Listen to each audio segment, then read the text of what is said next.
അതല്ല ഇതിങ്ങനെ പൂരത്തിനെ സംബന്ധിച്ച് കാര്യങ്ങളെ സംബന്ധിച്ച് ഇങ്ങനെ യാതൊരു തരത്തിലുള്ള പിന്നെ മറുപടി ഇല്ലാതെ ഇങ്ങനെ ഇതിങ്ങനെ പിന്നെ തട്ടിപ്പൊത്തി കൊണ്ടുപോകാൻ ഉദ്ദേശിക്കുന്നെങ്കിൽ എനിക്കറിയുന്ന കാര്യങ്ങൾ ഞാൻ ജനങ്ങളോട് പറയും. എനിക്ക് പറയാനുള്ള കാര്യങ്ങൾ ജനങ്ങളോട് പറയും. ഞാൻ ബാധ്യസ്ഥനാണ്. അതായത് ഈ പൂരം അലങ്കോലപ്പെട്ടതുമായി ബന്ധപ്പെട്ടുകൊണ്ട് അന്വേഷണം നടത്തുമെന്ന് പ്രഖ്യാപിച്ചത് കേരള ഗവൺമെൻറ്റും കേരളത്തിലെ മുഖ്യമന്ത്രിയാണ്. അങ്ങനെ ഒരു പ്രഖ്യാപനം ഗവൺമെൻറ് നടത്തിയതിന് ശേഷം ഇത്രയും വലിയ വിവാദങ്ങൾ 4 മാസത്തിന് ശേഷം ഒരു വിവരാവകാശ രേഖ ആവശ്യപ്പെടുമ്പോൾ അങ്ങനെ ഒരു അന്വേഷണം നടത്തിയിട്ടില്ല എന്നും മറുപടി കൊടുത്തിട്ടുണ്ടെങ്കിൽ അത് വളരെ ഞെട്ടലുണ്ടാക്കുന്നൊരു കാര്യമാണ്. അങ്ങേയറ്റം അപലപനീയമായിട്ടുള്ളൊരു മറുപടിയാണ്.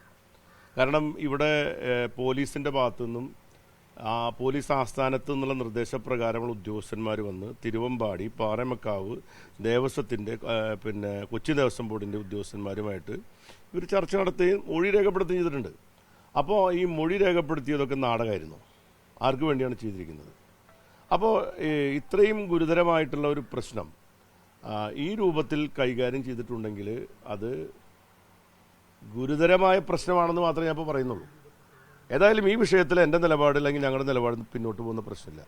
തൃശ്ശൂർ പൂരം അലങ്കോലപ്പെട്ടത് കേവലം ഒരു യാദൃശികമായി നടന്ന കാര്യമായിട്ട് ചില ആൾക്കാർ വ്യാഖ്യാനിക്കുന്നുണ്ട്. അത് യാദൃശികമായിട്ടുണ്ടായിട്ടുള്ളൊരു കാര്യമായി മാത്രം പറയാൻ കഴിയില്ല. കാരണം അതിൻ്റെ പിന്നിൽ ആ പൂരം കലക്കിയത് ആസൂത്രിതമായിട്ടുള്ള ഗൂഢാലോചന നടത്തി രാഷ്ട്രീയ ലക്ഷ്യത്തോടു കൂടി നടന്നിട്ടുള്ള ഒരു കാര്യമാണ് തൃശ്ശൂർ പൂരത്തെ അലങ്കോലപ്പെടുത്തുക എന്നുള്ളത്. അലങ്കോലപ്പെടുത്തുന്നവർക്കിടയിൽ അവർക്ക് വ്യക്തമായ ലക്ഷ്യങ്ങളുണ്ടായിരുന്നു. രാഷ്ട്രീയ ലക്ഷ്യമായിരുന്നു.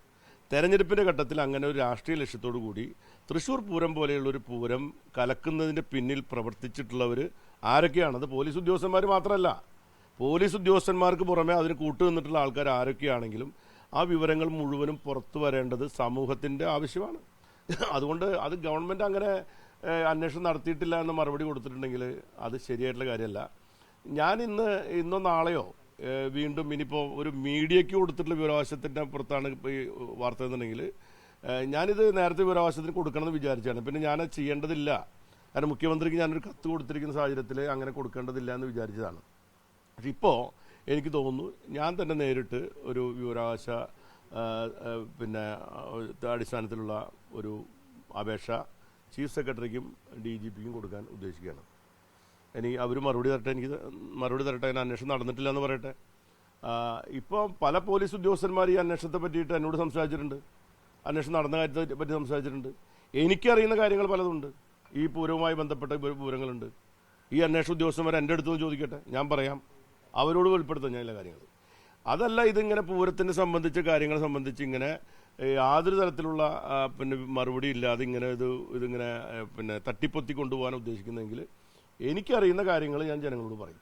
എനിക്ക് പറയാനുള്ള കാര്യങ്ങൾ ജനങ്ങളോട് പറയും. ഞാൻ ബാധ്യസ്ഥനാണ്. മാത്രമല്ല ഇവിടെ ഒരു കാര്യം, നമ്മുടെ തൃശ്ശൂർ പൂരവുമായിട്ട് ബന്ധപ്പെട്ടിട്ടുള്ള വിഷയങ്ങൾ പുറത്തു വരേണ്ടത് ഒരു സ്ഥാനാർത്ഥിയായിരുന്ന ആളെന്ന, ഞാൻ ആവർത്തിച്ച് പറയുന്നൊരു സ്ഥാനാർത്ഥിയായിരുന്ന ആളെന്ന നിലയിലുള്ള എൻ്റെ ഒരു ആശങ്കയല്ല, ഒരു തൃശ്ശൂർക്കാരൻ എന്ന നിലയിൽ ആ പൂരത്തോട് അങ്ങേയറ്റത്തെ അഭിമാനത്തോടു കൂടി എനിക്ക് കൂടെ നിൽക്കുന്ന ഒരാളെന്ന നിലയിൽ അതിൽ എനിക്കെതിരായി ഒരുപാട് അല്ലെങ്കിൽ പിന്നെ രാജനടക്കമുള്ള ആൾക്കാർ എതിരായിട്ട് ഒരുപാട് പഴി കേൾക്കേണ്ടി വന്നിട്ടുണ്ട്. ഇപ്പോൾ അന്നത്തെ തൃശ്ശൂർ കമ്മീഷണറെ മാറ്റണം എന്ന് പറഞ്ഞുകൊണ്ട് കേസ് കൊടുത്തത് BJPയുടെ നേതാവാണ്. ആ കേസിൻ്റെ അടിസ്ഥാനത്തിൽ കോടതി റിപ്പോർട്ട് ആവശ്യപ്പെട്ടിരുന്നു.